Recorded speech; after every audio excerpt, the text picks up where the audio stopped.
sokukhuluma ngakho ukuphakelayo namanzi. Ukudla namanzi kungaba amathwali bezifo. Amagciwane avela kumquba, amathe noma umchamo angasakazeka kalula uma ukudla noma amanzi kuhlangana nezilwane ezinamagciwane noma izinto ezingcolile. Le sifo sithi isifo samatele nezinye izifo zingasakazeka uma izilwane ezigulayo zidla noma ziphuza emgqonyeni yokuhlanganyela. Okuphakelayo okulethwayo senza kanje. Bhala phansi konke ukudla okulethiwe kwincwadi yokuphakelayo. Ukudla kufanele kwehlise endaweni ehlanzekile kude nezilwane. Iy'moto eziletha ukudla akufanele zeqe lapho kungenasidingo. Gcina ukudla kuhlanzekile futhi kuvaliwe.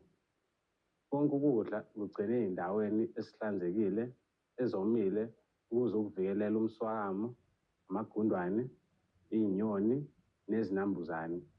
Lezi zinambuzane zivame ukuthwala futhi zisakaze izifo.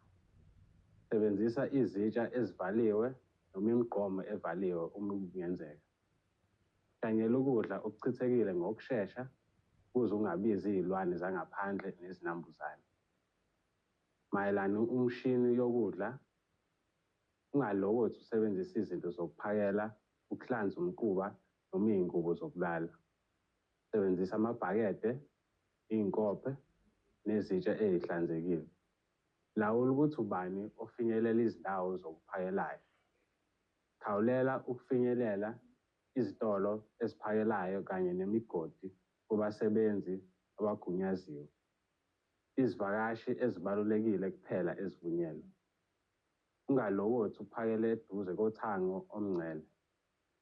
Ukondla eduze kocingo oluhlanganyelwe kwandisa ingozi kwezifo ezilwaneni ezingomakhelwane.